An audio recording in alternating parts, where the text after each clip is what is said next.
أشهد أن لا إله إلا الله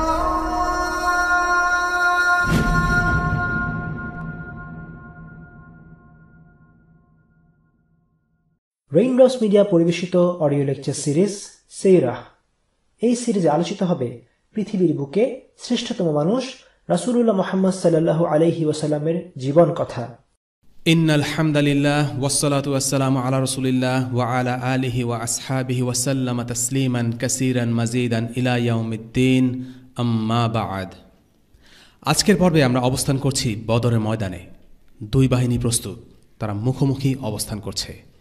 সত্য আর মিথ্যে আজ মুখোমুখি দাঁড়িয়ে আল্লাহ তাআলা তার পরিকল্পনা অনুযায়ী দুই বাহিনীকে মুখোমুখি করিয়েছেন ইয়াউমুল ফুরকানের দিনে, যেন যে দলটি ধ্বংস হবার তারা যেন ধ্বংস হয় সত্য স্পষ্ট হবার পর, আর যে দলটি বেঁচে থাকবে তারাও যেন বেঁচে থাকে সত্য স্পষ্ট হবার পর।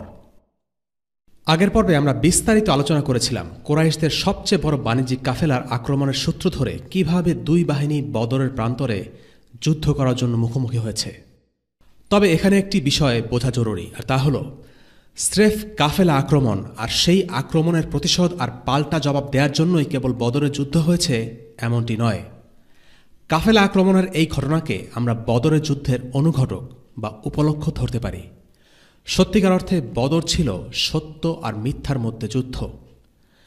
দুনিয়াবি একটি ঘটনাকে উপলক্ষ করে বদরের যুদ্ধ সংঘটিত হয়েছিল সত্যি, তবে এই যুদ্ধের মূলে রয়েছে আদর্শের দ্বন্দ্ব।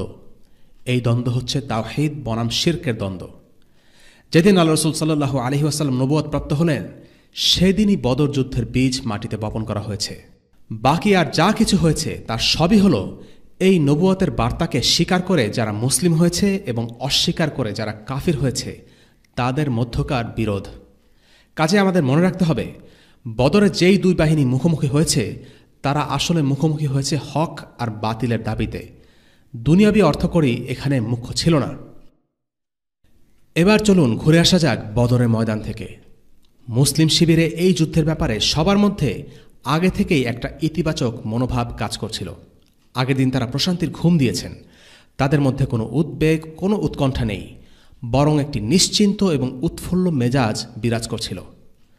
কারণ এর আগের রাতেই আল্লাহ রাসূল সাল্লাল্লাহু আলাইহি ওয়াসাল্লাম এই যুদ্ধের ব্যাপারে স্বপ্নের মাধ্যমে আল্লাহর পক্ষ থেকে সুসংবাদ পেয়েছেন।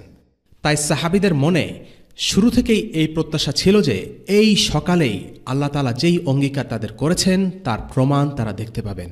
শুধু তাই নয়, যুদ্ধের আগেই আল্লাহ রাসূল সাল্লাল্লাহু আলাইহি ওয়াসাল্লাম বদরের বিভিন্ন জায়গা দেখিয়ে বলেন যে এই জায়গাটি হবে অমুকের বধ্যভূমি, ওই জায়গাটি হবে অমুকের বধ্যভূমি। অর্থাৎ কাফিরদের কে কোথায় মারা পড়বে তা আগে থেকেই মুসলিমরা জেনে গিয়েছিল। যুদ্ধের কিছু আগে নবীজি সাল্লাল্লাহু আলাইহি ওয়াসাল্লাম সাহাবীদের ডেকে এই যুদ্ধে বিজয়ের সুসংবাদ দেন। যুদ্ধের আগেই বিজয়ের সুসংবাদ, পুরস্কারের অঙ্গীকার, রাসূলুল্লাহ সাল্লাল্লাহু আলাইহি ওয়াসাল্লামের অনুপ্রেরণা সব কিছু মিলিয়ে মুসলিম শিবিরে উৎসাহের মেজাজ বিরাজ করছিল। অন্যদিকে কাফিরদের শিবিরে ছিল উৎকণ্ঠা, অশান্তি আর অস্থিরতা।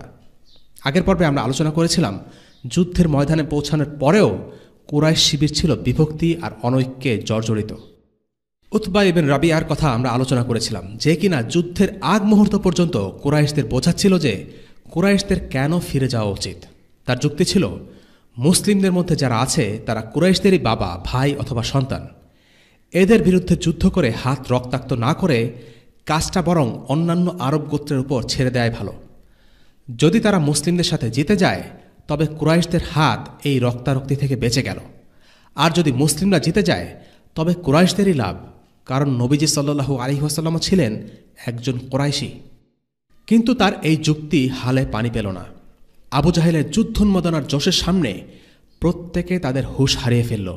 আর এই ঘটনাটি ঘটছিল তখন যখন উভয় বাহিনী ময়দানে মুখোমুখি এবং একে অপরকে দেখছে।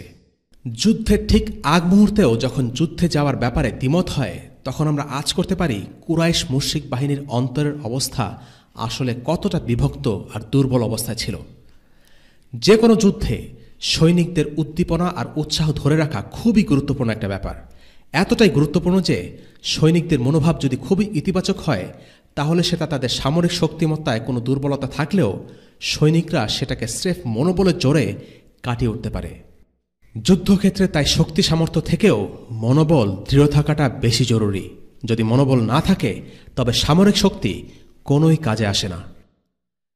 এই যুদ্ধে আল্লাহ রাসূল সাল্লাল্লাহু আলাইহি ওয়াসাল্লাম এমন এক সামরিক কৌশল অবলম্বন করেছিলেন যার ব্যবহার আরবরা এর আগে কখনো করেনি।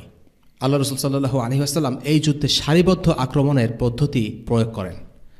তিনি সৈন্যদেরকে তাদের সংখ্যার ভিত্তিতে প্রথম সারি, দ্বিতীয় সারি, তৃতীয় সারি এভাবে সারিবদ্ধভাবে দাঁড় করাতেন। প্রথম সারিতে তিনি রাখতেন বর্শাধারী সৈন্যদের, আর তার পেছনে রাখতেন তীরন্দাজদের। তীরন্দাজরা পিছন থেকে তীর ছুড়ত, আর প্রথম সারির সৈন্যরা শত্রুদেরকে সামনে অগ্রসর হতে বাধা দিত। এটি ছিল আরবদের জন্য নতুন কৌশল। আল্লাহ তাআলা বলেন, ইন্নাল্লাহা ইউহিব্বুল্লাযীনা ইউকাতিলুনা ফী সাবীলিহি সাফফান কাআন্নাহুম বুনয়ানুম মারসুস। আল্লাহ তাদেরকে ভালোবাসেন যারা তার পথে সারিবদ্ধভাবে লড়াই করে, যেন তারা সিল গলানো প্রাচীর। সূরা আস-সাফ আয়াত 4। যুদ্ধের এই সারিবদ্ধ কৌশলকে বলা হয় জাহফ। রোমান আর পারস্যরা এই কৌশল ব্যবহার করত। এই পদ্ধতিতে একজন সেনাপ্রধানের পক্ষে তার বাহিনীর উপর নিয়ন্ত্রণ রাখা সহজ ছিল। এভাবেই নবীজি সাল্লাল্লাহু আলাইহি ওয়াসাল্লাম বেশিরভাগ যুদ্ধে লড়াই করেছিলেন। এর আগে আরবরা যেই কৌশলে যুদ্ধ করত তার নাম হল কারওয়াফার, ইংরেজিতে অ্যাটাক অ্যান্ড রিট্রিট। এই পদ্ধতিতে পুরো সৈন্যদল একযোগে শত্রুর উপর ঝাঁপিয়ে পড়ত, যতক্ষণ না পর্যন্ত তারা শত্রুদেরকে পরাস্ত করে অথবা নিজেরাই পরাস্ত হয়। দরকার হলে পিছু হটে আবার সংঘবদ্ধ হয়ে আক্রমণ করে, যতক্ষণ না পর্যন্ত যুদ্ধের জয় পরাজয়ের ফয়সালা হয়ে যায়। পরিষ্কারভাবেই এই পদ্ধতির সাথে বদরে নবীজি সাল্লাল্লাহু আলাইহি ওয়াসাল্লামের যে পদ্ধতি অনুসরণ করেছিলেন তার মধ্যে আছে অনেক ফারাক।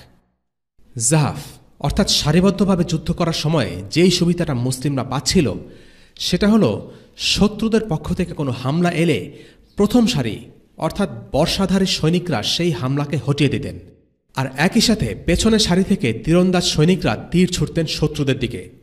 এরপর শত্রুরা যখন হুড়মুড় করে পেছন ফিরে যেত তখন মুসলিম বাহিনী আগের মতোই সারিবদ্ধ থেকে ধীরে ধীরে সামনের দিকে এগোতে থাকতেন।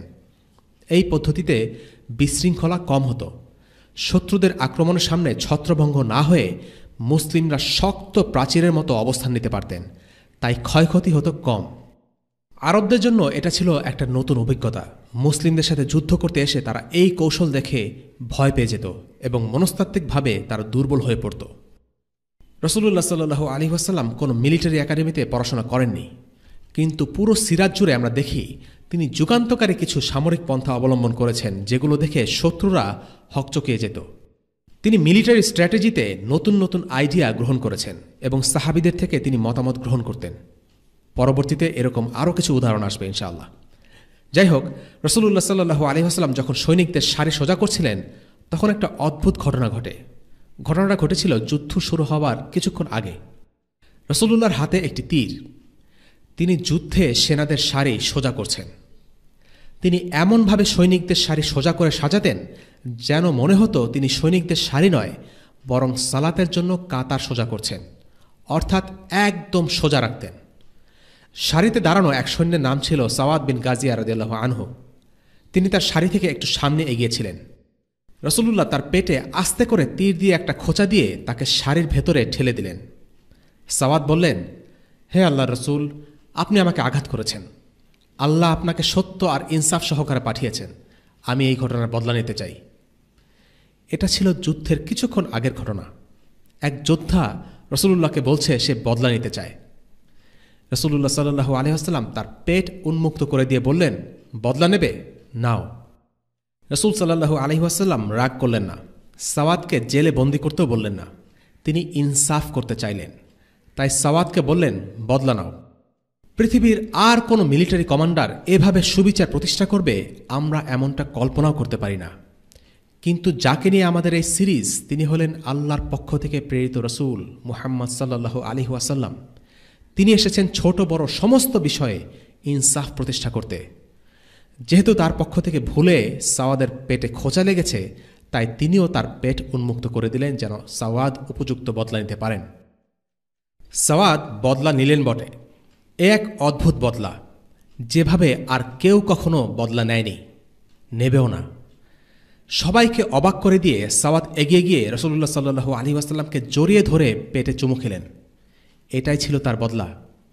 রাসূলুল্লাহ জিজ্ঞেস করলেন, সাওয়াদ, তুমি কেন এমনটা করলে?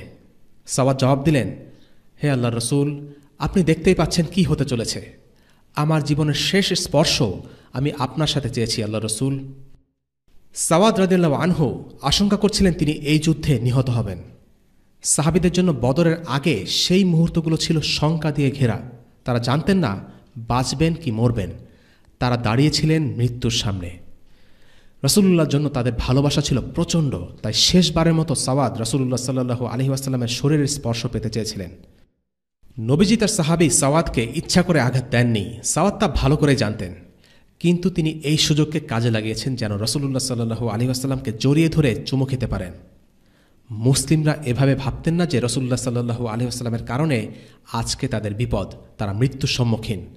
বরং আল্লাহ ও তার রাসূলের জন্য তারা স্বেচ্ছায় মৃত্যুকে আলিঙ্গন করতে প্রস্তুত ছিলেন।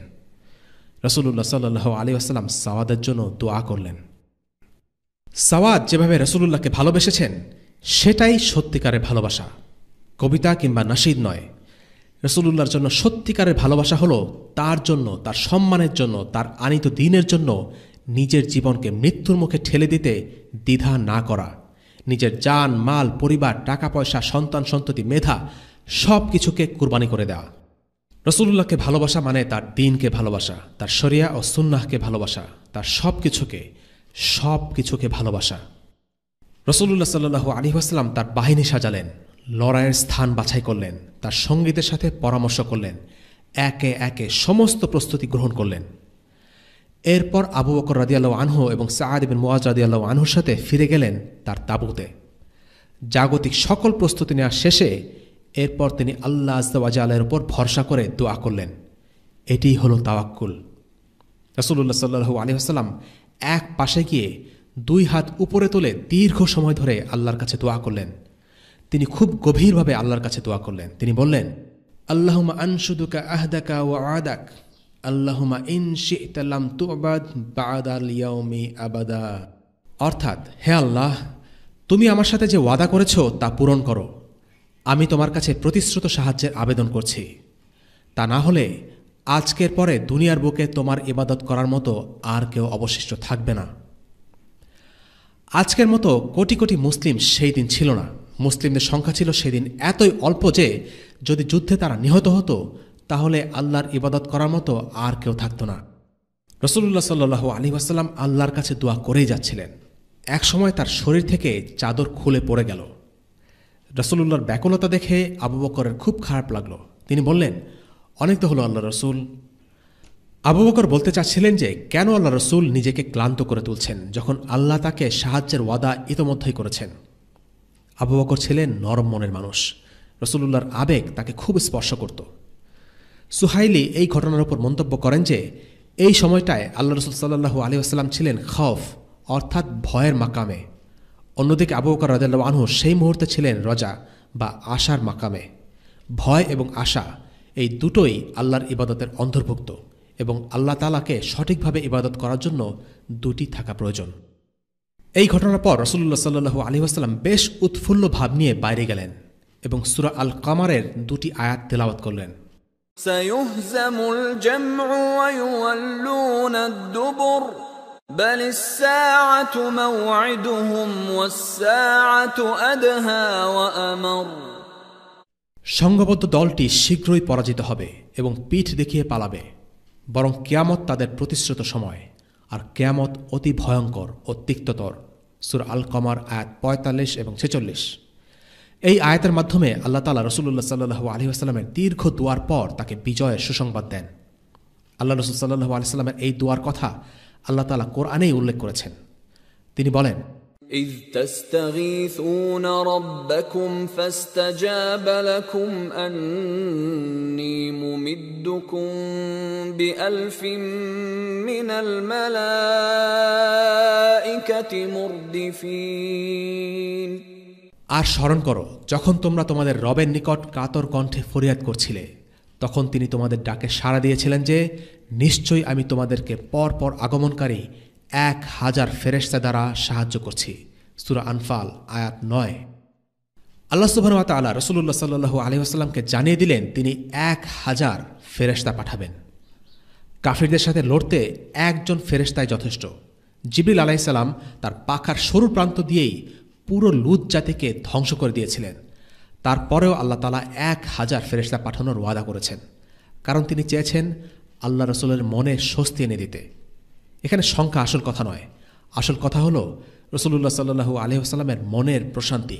ইবনে ইসহাক থেকে বর্ণিত, আল্লাহ রাসূল সাল্লাল্লাহু আলাইহি ওয়াসাল্লাম যখন কুরাইশদের ময়দানে জড়ো হতে দেখলেন, তখন তিনি দোয়া করলেন, হে আল্লাহ, কুরাইশরা আজ নেমে এসেছে অহংকার আর দম্ভ ভরে তোমার বিরোধিতায় আর তোমার রাসূলকে মিথ্যা প্রমাণ করতে। হে আল্লাহ, আজ তোমার প্রতিশ্রুত সাহায্যের বড় বেশি প্রয়োজন। হে আল্লাহ, তুমি আজ ওদেরকে ছিন্ন ভিন্ন করে দাও। এরপর আল্লাহ রাসূল সাল্লাল্লাহু আলাইহি ওয়াসাল্লাম তার তাঁবু থেকে বের হয়ে এলেন। হাতে এক মুঠো বালু নিয়ে মুশরিক বাহিনীর দিকে ছুঁড়ে মেরে বললেন, এই মুখগুলো ধুলোয় ধূসরিত হোক। আল্লাহ রাসূল সাল্লাল্লাহু আলাইহি ওয়াসাল্লামের ছুঁড়ে মারা এই বালু কুরাইশ বাহিনীর প্রত্যেক সদস্যের চোখে আঘাত হানল। আল্লাহ তাআলা বললেন, فلم تقتلوهم ولكن الله قتلهم وما رميت إذ رميت ولكن الله رمى وليبلي المؤمنين منه بلاء حسنا إن الله سميع عليم। সুতরাং তোমরা তাদেরকে হত্যা করনি, বরং আল্লাহই তাদেরকে হত্যা করেছেন। আর তুমি মাটির মুষ্টি নিক্ষেপ করনি যখন তা নিক্ষেপ করেছিলে, বরং তা নিক্ষেপ করেছিলেন স্বয়ং আল্লাহ, যেন ঈমানদারদের প্রতি ইহসান করতে পারেন যথার্থভাবে। নিঃসন্দেহে আল্লাহ সবকিছু শোনেন এবং জানেন। সূরা আনফাল আয়াত 17। রাসূলুল্লাহ সাল্লাল্লাহু আলাইহি ওয়াসাল্লাম পুরো সময় জুড়ে মুসলিম বাহিনীকে নানাভাবে উদ্বুদ্ধ করছিলেন। তিনি তার বাহিনীর সামনে দাঁড়িয়ে বললেন, যে কেউ আজ শত্রুদের সাথে বীরত্বের সাথে লড়াই করবে এবং পিছু না হটে সামনের দিকে অগ্রসর হবে, আল্লাহ তাকে জান্নাতে প্রবেশ করাবেন। সহিহ মুসলিমের এক বর্ণনায় আছে, রাসূলুল্লাহ সাল্লাল্লাহু আলাইহি ওয়াসাল্লাম তার বাহিনীর সামনে দাঁড়িয়ে তাদেরকে উৎসাহ দিয়ে বললেন, ছুটে যাও সেই জান্নাতের দিকে যার বিস্তৃতি আকাশ এবং পৃথিবীর সমান। উমাইর ইবনে আল হামাম জিজ্ঞেস করলেন, সত্যি সত্যি এত বড় জান্নাত আছে? রাসূলুল্লাহ সাল্লাল্লাহু আলাইহি ওয়াসাল্লাম বললেন, হ্যাঁ, অবশ্যই আছে। এই কথা শুনে উমাইর বলে উঠলেন, বাহ বাহ। রাসূলুল্লাহ সাল্লাল্লাহু আলাইহি ওয়াসাল্লাম তাকে জিজ্ঞেস করলেন, বাহ কেন বললে? উমাইর উত্তর দিলেন, আমি ভাবছি, ইস, আমি যদি জান্নাতে যেতে পারতাম। রাসূলুল্লাহ সাল্লাল্লাহু আলাইহি ওয়াসাল্লাম বললেন, অবশ্যই, তুমি জান্নাতীদেরই একজন। এরপর উমাইর ইবনে হামাম উঠে দাঁড়ালেন এবং কয়েকটি খেজুর বের করে খেতে শুরু করলেন। হঠাৎ উচ্ছ্বাসিত কণ্ঠে বলে উঠলেন, আরে, খেজুরগুলো খেতে তো অনেক সময় লেগে যাবে। উমাইর রাসূলুল্লাহ সাল্লাল্লাহু আলাইহি ওয়াসাল্লামের কথায় অনুপ্রাণিত হয়ে আল্লাহর পথে মারা যেতে রীতিমতো ব্যস্ত হয়ে পড়েছিলেন। তিনি শহীদ হওয়ার জন্য এতটা ব্যাকুল ছিলেন যে তার কাছে মনে হচ্ছিল খেজুর খাওয়া শেষ করে যুদ্ধে যোগ দিতে গেলে অনেক দেরি হয়ে যাবে। তাই তিনি খেজুরগুলো ফেলে সাথে সাথে ময়দানে ছুটে যান এবং পরবর্তীতে তিনি শহীদ হন। এমন আরও একটি ঘটনা বর্ণনা করেছেন ইবনে ইসহাক। ইবনে ইসহাক বলেন, আফরার পুত্র আউফ ইবনে হারিস রাসূলুল্লাহ সাল্লাল্লাহু আলাইহি ওয়াসাল্লামকে বলল, ইয়া রাসূলুল্লাহ, আল্লাহ বান্দার উপর কিসে খুশি হন? রাসূলুল্লাহ সাল্লাল্লাহু আলাইহি ওয়াসাল্লাম বললেন, বর্মহীন শরীরে দুশমনদের মধ্যে ঢুকে যুদ্ধ করলে আল্লাহ খুশি হন। এই কথা শুনে আউফ শরীর থেকে বর্ম খুলে ফেলে তলোয়ার নিয়ে যুদ্ধ করতে করতে শহীদ হয়ে যান। রাসূলুল্লাহ সাল্লাল্লাহু আলাইহি ওয়াসাল্লাম তার বাহিনীকে উদ্বুদ্ধ করেছিলেন, কারণ তা ছিল আল্লাহর তরফ থেকে তার প্রতি নির্দেশ। আল্লাহ তাআলা বলেন, يا أيها النبي حرض المؤمنين على القتال إن يكن منكم 20 صابرون يغلبوا 200 وإن يكن منكم 100 يغلبوا 1000 من الذين كفروا بأنهم قوم لا يفقهون। হে নবী, তুমি মুমিনদেরকে জিহাদের জন্য উদ্বুদ্ধ করো। যদি তোমাদের মধ্য থেকে 20 জন ধৈর্যশীল থাকে, তারা 200 জনকে পরাস্ত করবে, আর যদি তোমাদের মধ্যে 100 জন থাকে তারা কাফিরদের 1000 জনকে পরাস্ত করবে। এর কারণ হচ্ছে তারা এমন জাতি যারা আল্লাহর শক্তি সম্পর্কে কিছুই বোঝে না। সূরা আনফাল আয়াত 65। বদরের প্রান্তরে প্রথম রক্তপাতের ঘটনা ঘটে যুদ্ধ শুরুর কিছু আগে। আগত কুরাইশ বাহিনীতে এক বেয়াদব আর প্রচণ্ড বদমেজাজি এক লোক ছিল। তার নাম ছিল আসওয়াদ আল মাখজুমি। সে ছিল একটা গুন্ডা প্রকৃতির লোক। সে জিদ করল যে মুসলিমদের কবজায় থাকা কুয়া থেকে পানি তুলে খাবে। সে বলল, আমি মুসলিমদের হাউস থেকে যে করে হোক পানি খাব, দরকার হলে ভেঙে ফেলব, প্রয়োজন হলে মরে যাব। এই বলে সে জিদ করে কুয়ার দিকে এগোতে থাকল। হামজা রাদিয়াল্লাহু আনহু এগিয়ে আসলেন, তার পায়ে আঘাত করলেন। তার পা শরীর থেকে বিচ্ছিন্ন হয়ে গেল, কিন্তু সে এতই একগুঁয়ে ছিল যে তার শরীর থেকে ফিনকি দিয়ে রক্ত ছুটছে। সে অবস্থায় হামাগুড়ি দিয়ে এগোতে থাকল, কারণ যে করেই হোক তার শপথ পূরণ করা চাই। এরপর হামজা রাদিয়াল্লাহু আনহু আবার তাকে আঘাত করে তাকে হত্যা করলেন। সে সময়ের যুদ্ধ ছিল সম্মুখ যুদ্ধ। দুই পক্ষ ময়দানে একেবারে সামনাসামনি মুখোমুখি হয়ে ঢাল তলোয়ার বর্ষা নিয়ে যুদ্ধ করত। তবে মূল যুদ্ধের আগে আরবদের একটি রেওয়াজ ছিল, আর সেটা ছিল দ্বন্দ্বযুদ্ধ বা দ্বৈত যুদ্ধ, ইংরেজিতে বলা হয় ডুয়েল। দ্বন্দ্বযুদ্ধে এই দুই পক্ষ থেকে এক একজন করে আসে এবং তারা যুদ্ধ করে। এই যুদ্ধটা যতটা না পেশিশক্তির, তার চেয়েও বেশি মনস্তত্ত্বের। কারণ যেই দলের সদস্য দ্বন্দ্বযুদ্ধে জিতে, স্বাভাবিকভাবেই তারা বেশ আত্মবিশ্বাসের সাথে ময়দানে ঝাঁপিয়ে পড়ে। বদরের যুদ্ধের আগে 3টি দ্বন্দ্বযুদ্ধ হয়েছিল। কোরাইশদের 3 জন, উতবা বিন রাবিয়া, তার ছেলে আল ওয়ালিদ বিন উতবা আর তার ভাই শাইবা, এদেরকে দ্বন্দ্বযুদ্ধের জন্য পাঠানো হলো। তারা মুসলিমদের দ্বৈত যুদ্ধের জন্য আহ্বান জানালো। তাদের আহ্বানে সাড়া দিয়ে আনসারদের মধ্যে 3 জন এগিয়ে যান, আউফ, মুআজ বিন আফরা এবং আবদুল্লাহ বিন রাওয়াহা। তারা এগিয়ে গেলে উতবা ইবন রাবিয়া তাদেরকে উদ্দেশ্য করে বলল, তোমরা কারা? আমরা আল আনসার, তারা জবাব দিলেন। কিন্তু আমরা তোমাদের সাথে লড়তে চাই না, আমরা আমাদের নিজেদের লোকদের সাথে লড়ব, যারা আমাদের মধ্য থেকে মুসলিম হয়ে গেছে। উতবা ইবন রাবিয়া মুহাজির কারোর সাথে লড়তে চেয়েছিল। উতবা ছিল কুরাইশদের বিশিষ্ট নেতা, যার কথা আমরা গত পর্বে আলোচনা করেছি। সে বদরের যুদ্ধে অংশ নেয়ার ঘোর বিরোধী ছিল, কিন্তু আবু জাহেল তাকে কাপুরুষ ডেকে এতই খেপিয়ে দেয় যে সে নিজের পৌরুষ প্রমাণে তার ভাই আর ছেলেকে নিয়ে দ্বন্দ্বযুদ্ধে নেমে যায়।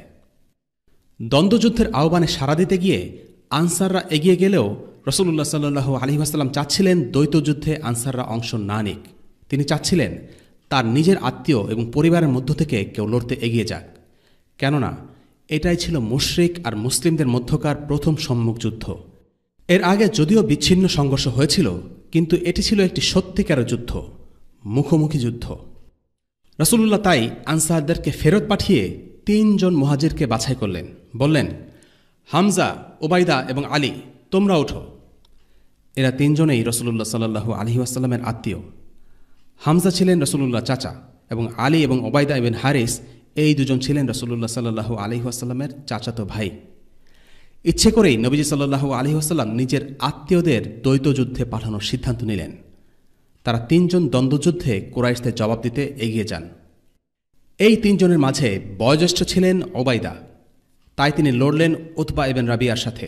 সে ছিল মুশরিকদের মধ্যে বয়োজ্যেষ্ঠ। আলী লড়লেন ওয়ালিদের সাথে। তারা দুজনেই ছিলেন স্ব পক্ষের দ্বন্দ্বযোদ্ধাদের মাঝে কনিষ্ঠ। হামজা রাদিয়াল্লাহু আনহু মোকাবেলা করলেন শাইবার। দ্বন্দ্বযুদ্ধ শুরু হল। হামজা রাদিয়াল্লাহু আনহু আর আলী দুইজনেই খুব দ্রুততার সাথে তাদের প্রতিপক্ষকে খতম করে দেন, কিন্তু উতবা আর ওবাইদা একে অপরকে আক্রমণ আর পাল্টা আক্রমণ করতে থাকেন।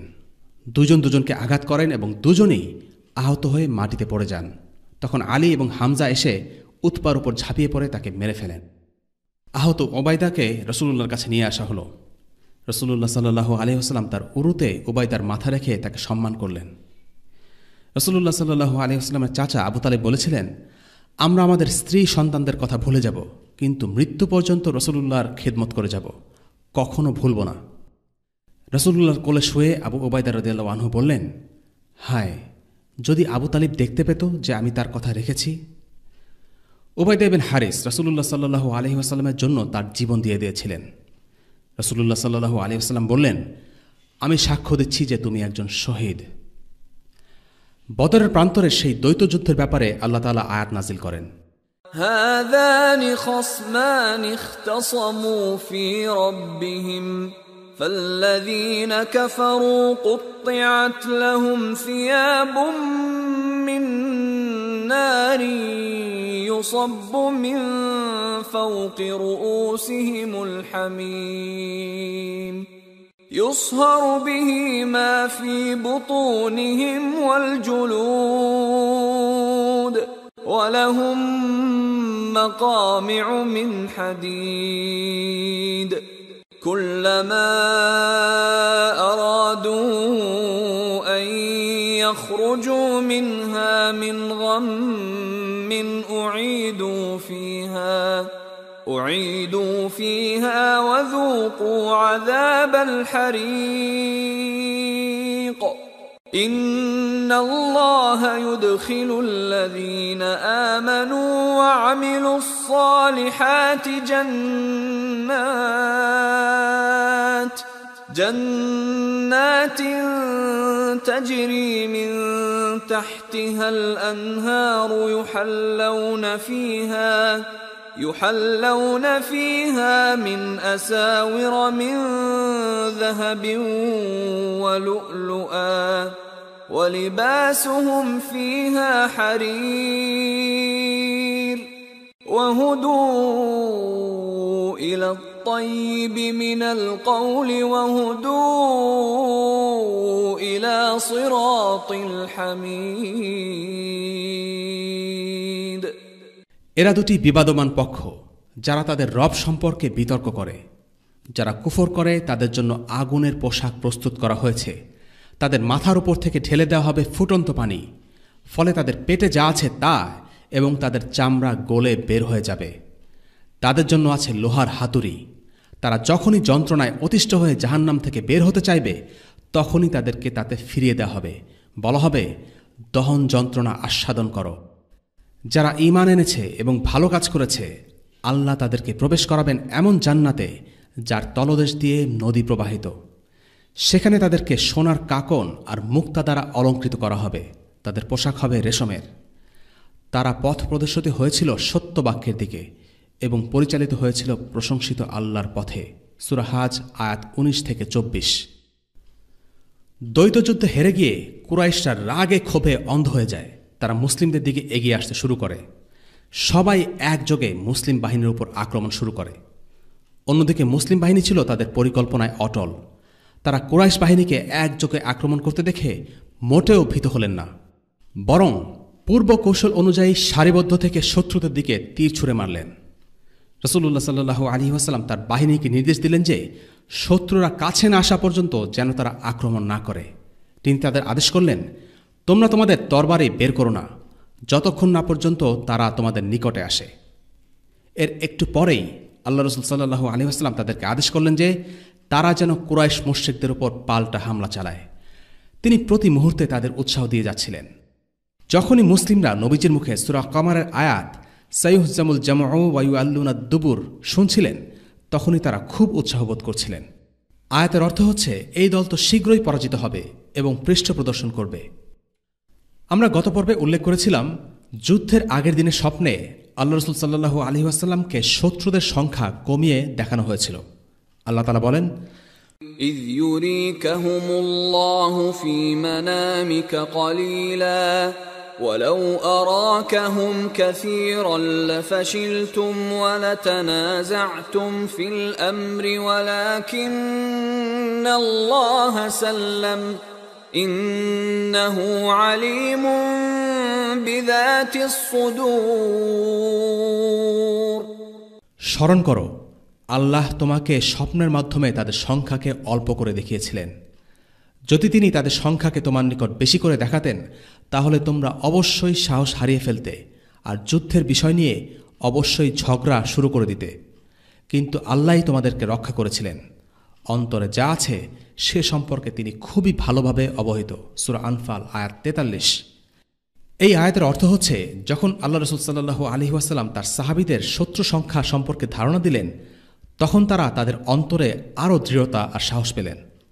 এই আয়াতের প্রসঙ্গে মুফাসসির মুজাহিদ বলেন, যদি আল্লাহ রসুলকে স্বপ্নে শত্রুদের সংখ্যা বেশি করে দেখানো হতো, তাহলে সাহাবীরা মনোবল হারিয়ে ফেলতেন, ভয় পেয়ে যেতেন এবং যুদ্ধের ব্যাপারে নিরুৎসাহিত হয়ে পড়তেন, এবং তারা যুদ্ধ করার ব্যাপারে সিদ্ধান্ত নিতে গিয়ে বিতর্কে জড়িয়ে পড়তেন। কিন্তু আল্লাহ তাআলা তাদেরকে এই পরিস্থিতির মুখোমুখি করেননি। তিনি শুধু স্বপ্নে আল্লাহ রসুলকে শত্রু সংখ্যা কমিয়ে দেখেছেন তা নয়, যুদ্ধক্ষেত্রে তিনি সাহাবীদের চোখেও শত্রুদের সংখ্যা কমিয়ে দেখালেন।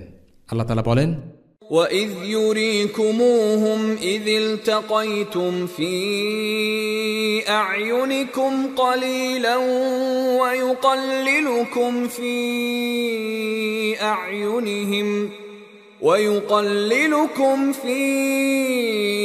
أَعْيُنِهِمْ لِيَقْضِيَ اللَّهُ أَمْرًا كَانَ مَفْعُولًا وَإِلَى اللَّهِ تُرْجَعُ الْأُمُورُ।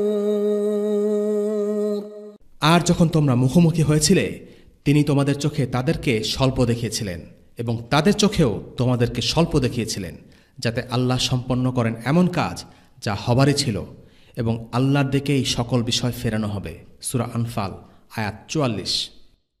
যুদ্ধে মুসলিমদের রণধ্বনি ছিল আহাদুন আহাদ। মুসলিমদের প্রতিটি যুদ্ধে সাধারণত কিছু নির্দিষ্ট স্লোগান ও রণধ্বনি থাকত।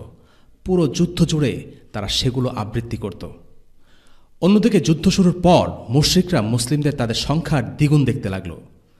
যুদ্ধ শুরুর আগে তারা সংখ্যায় মুসলিমদের কম দেখেছিল। একজন তো মুসলিম বাহিনীকে দেখে বলে উঠেছিল, আরে এরা তো জবাই করা মাংস।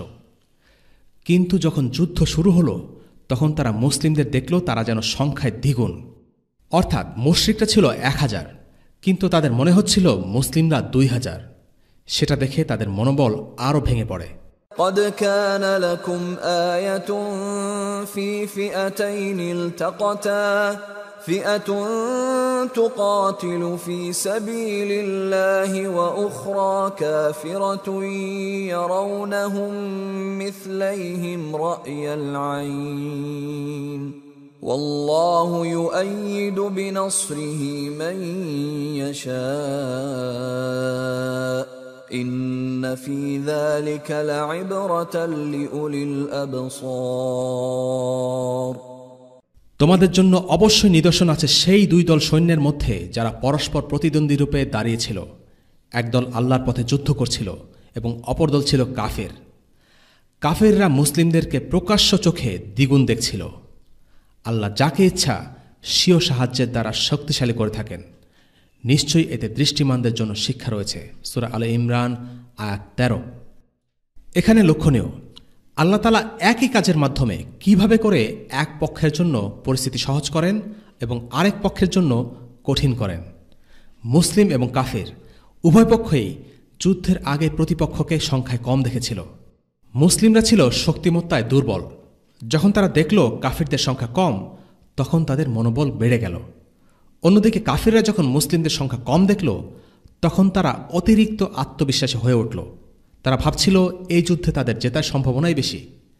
তারা বেখেয়াল আর অতিরিক্ত আত্মবিশ্বাসী হয়ে যুদ্ধে নামে। এটা ছিল তাদেরকে যুদ্ধে আনার জন্য টোপ।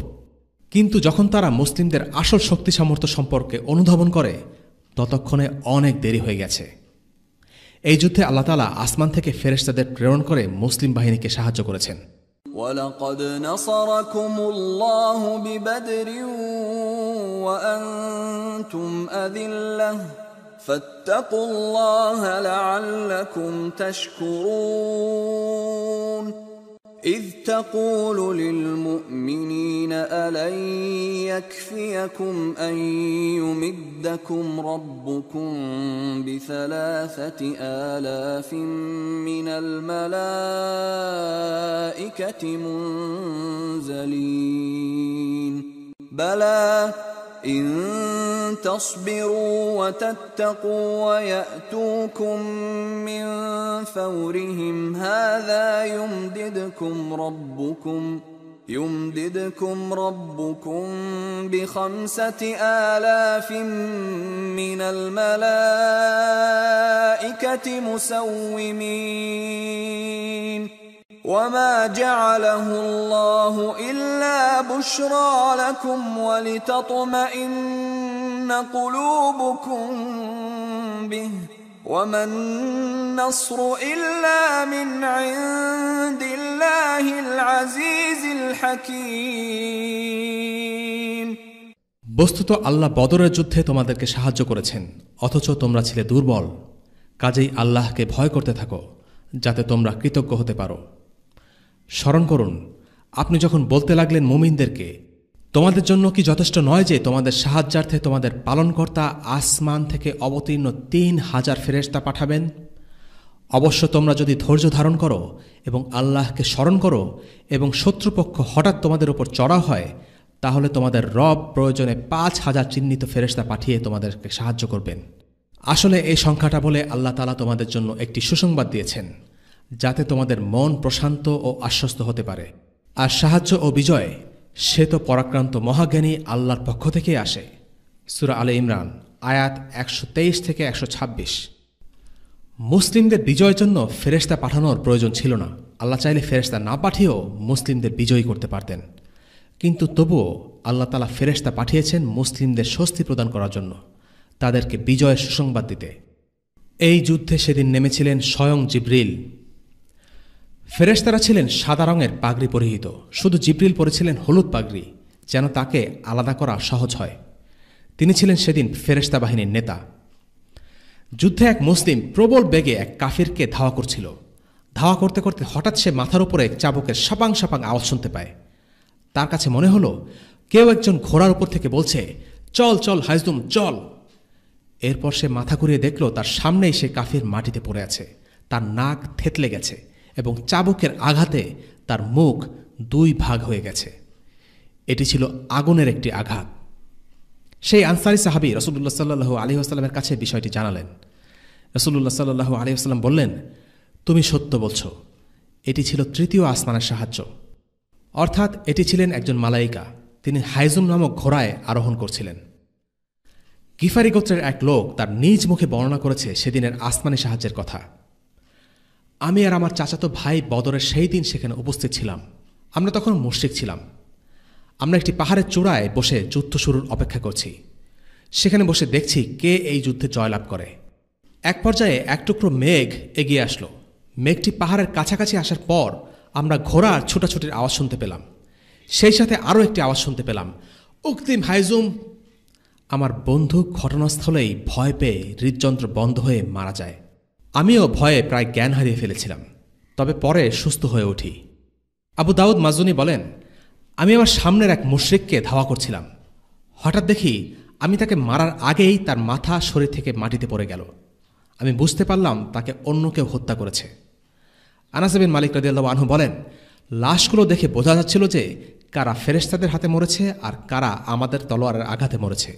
যারা ফেরেশতাদের হাতে মরেছে তাদের ঘাড়ে আঙ্গুলের ছাপ দেখে মনে হচ্ছিল তাদেরকে তপ্ত লোহা দিয়ে পুড়িয়ে মারা হয়েছে। ফেরেশতারা সেদিন সেই যুদ্ধে শুধু হত্যা করেই ক্ষান্ত হননি, তারা ধরে ধরে যুদ্ধবন্দীদেরও পাকড়াও করেছিলেন। আল আব্বাসকে সেদিন নবীজির কাছে ধরে নিয়ে আসে এক আনসারী সাহাবী। আল আব্বাস বলেন, হে আল্লাহ রসুল, আমাকে তো এই লোক পাকড়াও করেনি, আমাকে পাকড়াও করেছে বর্মহীন এক সুদর্শন পুরুষ। সে সওয়ারি ছিল সাদা কালো ছোপযুক্ত ঘোড়ার ওপর। আমি তাকে আপনার সৈন্যদের মধ্যে দেখতে পাইনি। একজন আনসারী বললেন, না, আমি তাকে পাকড়াও করেছি আল্লাহ রসুল। রাসূলুল্লাহ সাল্লাল্লাহু আলাইহি ওয়াসাল্লাম বললেন, চুপ থাকো, আল্লাহ তোমাকে একজন সম্মানিত ফেরেশতার মাধ্যমে সাহায্য করেছেন। অল্পক্ষণের মধ্যে কুরাইশ বাহিনীর শোচনীয় পরাজয় ঘটে। তারা কোনো প্রতিরোধী গড়ে তুলতে পারেনি, বরং মুসলিম বাহিনীর সামনে দাঁড়াতেও পারেনি। তাদের নেতৃস্থানীয় লোকেরা নিহত হল এবং অনেকজনকে বন্দী করা হলো। এবং আব্বাস বলেন, একমাত্র বদরের যুদ্ধেই ফেরেশতাগণ যুদ্ধ করেছেন। অন্যান্য যুদ্ধে তারা অতিরিক্ত সৈন্যবাহিনী এবং সহায়তা প্রস্তুত রেখেছিলেন, কিন্তু যুদ্ধ করেননি। এই যুদ্ধে ৭০ জন মুশরিক নিহত হয় এবং ৭০ জন যুদ্ধবন্দী হয়। মুসলিমদের কেউ যুদ্ধবন্দী হয়নি। শাহাদাত বরণ করেন ১৪ জন। ৬ জন ছিলেন মুহাজির, ৬ জন আল খাজরাজ থেকে এবং ২ জন আল আউস থেকে। একজন আনসারী সাহাবী হারিসা বিন সুরাকা আল খাজরাজি রাদিয়াল্লাহু আনহু এই যুদ্ধে ভুলক্রমে মুসলিমদের ছোড়া একটি তীরে নিহত হন। যুদ্ধের পরে তার মা রাসূলুল্লাহ সাল্লাল্লাহু আলাইহি ওয়াসাল্লামের সাথে দেখা করতে জানতে চাইলেন, আমার ছেলে কি জান্নাতে যাবে? যদি সে জান্নাতে যায় তাহলে আমি অনেক খুশি হব, কিন্তু যদি না যায় তাহলে অনেক কষ্ট পাব। রাসূলুল্লাহ সাল্লাল্লাহু আলাইহি ওয়াসাল্লাম বললেন, কেন যাবে না? অবশ্যই যাবে। জান্নাতে অনেক বাগান আছে আর তোমার ছেলে আছে জান্নাতের সবচেয়ে উঁচু বাগানটায়। বদরের যুদ্ধে অনেকগুলো মুজিজা বা অলৌকিক ঘটনা ঘটেছে। এর মধ্যে একটি অন্যতম হল উকাশা ইবনে মিহসান রাদিয়াল্লাহু আনহুর তলোয়ারের ঘটনা। ইবনে ইসহাক বলেন, উকাশা ইবনে মিহসান ইবনে হারসান আসাদি বদরের দিন যুদ্ধ করতে করতে তার তরবারি তার হাতে ভেঙে যায়।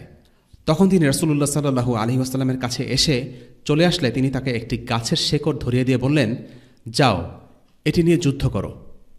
উকাশা সেটি রাসূলুল্লাহ সাল্লাল্লাহু আলাইহি ওয়াসাল্লামের হাত থেকে নিয়ে যেই নাড়া দিলেন, অমনি তা একটি চকচকে ধারালো লম্বা তরবারিতে পরিণত হল। মুসলিমদের পরিপূর্ণ বিজয় হওয়া পর্যন্ত তিনি সেই তরবারি দিয়ে যুদ্ধ চালালেন। ওই তরবারিটির নাম দেওয়া হয়েছিল আল আউন, অর্থাৎ সাহায্য। এই তরবারি নিয়ে উকাশা রাদিয়াল্লাহু আনহু রাসূলুল্লাহ সাল্লাল্লাহু আলাইহি ওয়াসাল্লামের সঙ্গে বহু যুদ্ধে অংশগ্রহণ করেন। আবু বকর রাদিয়াল্লাহু আনহুর খিলাফত আমলে মুরতাদদের বিরুদ্ধে জিহাদে তিনি অংশ নেন এবং তিনি তুলাইহা ইবনে খুয়াইলিদ আসাদির হাতে শহীদ হন। এই সময়েও সেই তরবারিটি তার কাছে ছিল। এইবার আলোচনা করা যাক বদরের যুদ্ধে নিহত কুরাইশ নেতাদের কাহিনী। বদরের যুদ্ধে শুরু থেকে শেষ পর্যন্ত কুরাইশ বাহিনী ছিল পর্যুদস্ত। তারা প্রথমে দ্বন্দ্বযুদ্ধে হেরেছে। এরপর তারা মুসলিমদের উপর হামলা চালানোর চেষ্টা করে, কিন্তু মুসলিম বাহিনী তাদের হামলাকে ভেস্তে দেন। অল্পক্ষণের মধ্যেই তাদের পুরো বাহিনী ভেঙে পড়ে। ফেরেশতাদের আক্রমণকে সামাল দেওয়ার মতো কোনো ক্ষমতাই মানুষের নেই, কুরাইশদেরও ছিল না। কুরাইশরা এসেছিল প্রায় 1000 সৈনিক নিয়ে। এর মধ্যে 70 জন মারা যায় আর 70 জন যুদ্ধবন্দী হয়। পুরোপুরি বিধ্বস্ত একটি বাহিনী নিয়ে কুরাইশরা শেষ পর্যন্ত ময়দান ছেড়ে পালিয়ে যায়। তবে পরিসংখ্যান সবসময় বাস্তবতাকে পুরোপুরি তুলে ধরতে পারে না। কুরাইশদের সবচেয়ে বড় ক্ষতি এটা ছিল না যে তাদের 70 জন সৈনিক মারা গেছে।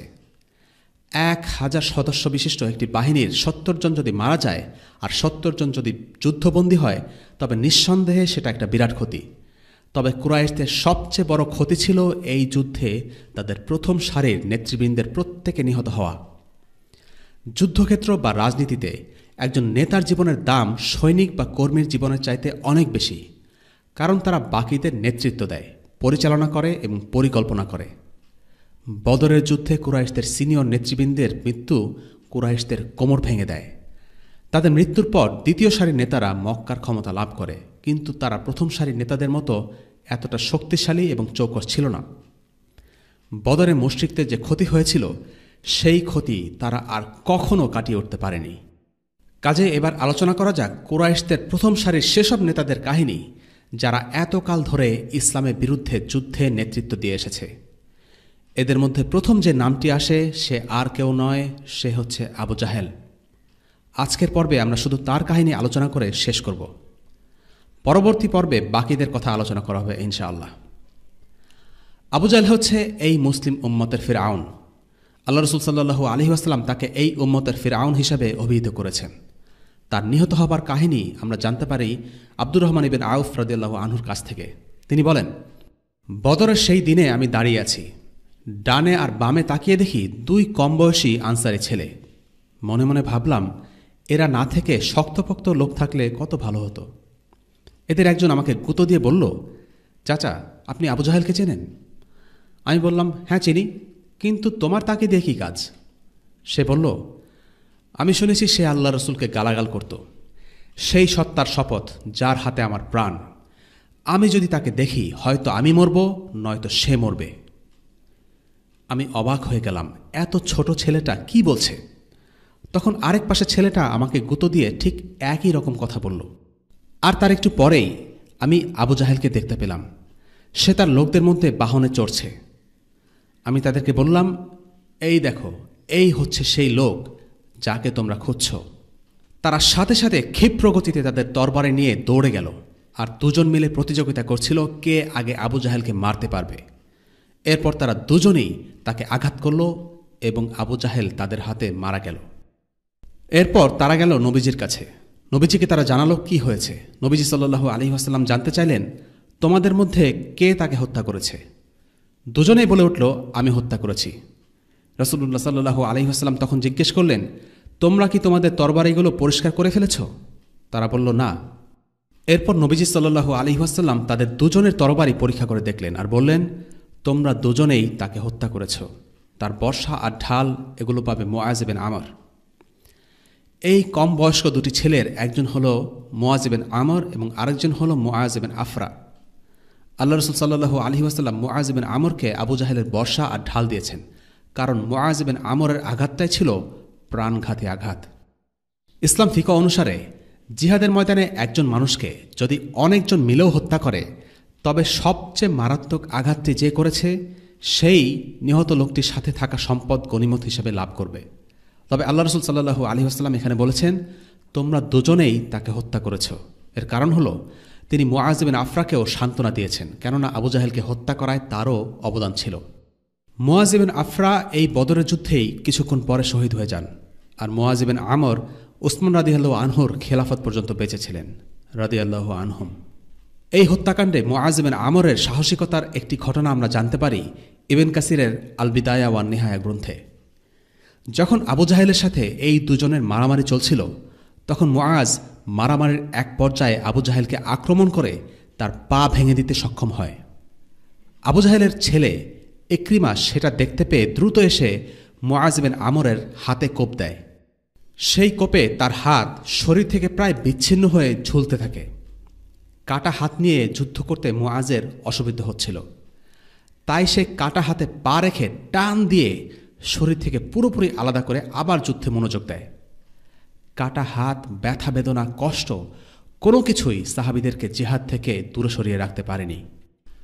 আবু জাহেলের নিহত হওয়া সংক্রান্ত আরেকটি ঘটনা বর্ণনা করেছেন আনাস ইবনে মালিক রাদিয়াল্লাহু আনহু। সেই বর্ণনা অনুসারে দুই মুআজ আবু জাহেলকে মেরে প্রচণ্ডভাবে আহত করে ফেলে দেয়, কিন্তু তখন তার শরীরে প্রাণ অবশিষ্ট ছিল। যুদ্ধের কোনো এক পর্যায়ে রাসূলুল্লাহ সাল্লাল্লাহু আলাইহি ওয়াসাল্লাম সাহাবাদেরকে জিজ্ঞেস করলেন, কে আছে আমাকে আবু জাহেলের শেষ পরিণতির কথা জানাবে? আব্দুল্লাহ ইবনে মাসউদ রাদিয়াল্লাহু আনহু বের হয়ে যান। তিনি বলেন, আমি আবু জাহেলকে খুঁজতে গেলাম, দেখলাম মাটিতে এক লোক পড়ে আছে। ভালো করে তাকিয়ে দেখি এটাই আবু জাহেল। আমি তার গলায় পা রাখলাম। মক্কায় সে একবার আমাকে বন্দি করে লাথি মেরেছিল। আব্দুল্লাহ ইবনে মাসউদ রাদিয়াল্লাহু আনহু তাকে জিজ্ঞেস করলেন, আল্লাহর দুশমন, দেখলি তো শেষ পর্যন্ত আল্লাহ তোকে কিভাবে অপমানিত করলেন? আবু জাহেল বলল, আল্লাহ আমাকে অপমানিত করেছেন? আরে বেটা, যাকে তুই হত্যা করলি তার চেয়ে অভিজাত আর কেউ কি আছে? বল আমাকে, আজ কারা জয়ী হয়েছে? আবু জাহেল শেষ মুহূর্তে এসেও যুদ্ধের ফলাফল জানতে চেয়েছিল। অপর এক বর্ণনায় আছে, আব্দুল্লাহ ইবনে মাসউদ রাদিয়াল্লাহু আনহু বলেন, আবু জাহেল মাটিতে শুয়ে তার ধারালো তরবারি নিয়ে নিজেকে বাঁচানোর চেষ্টা করছিল। আমার তরবারিটি ছিল ভোঁতা।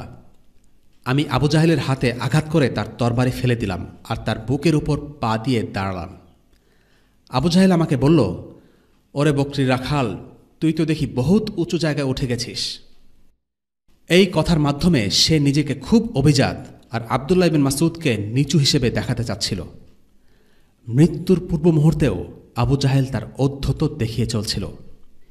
ইবনে মাসউদ রাদিয়াল্লাহু আনহু এরপর আবু জাহেলের তরবারি দিয়েই আবু জাহেলকে চূড়ান্তভাবে আঘাত করে তাকে হত্যা করেন।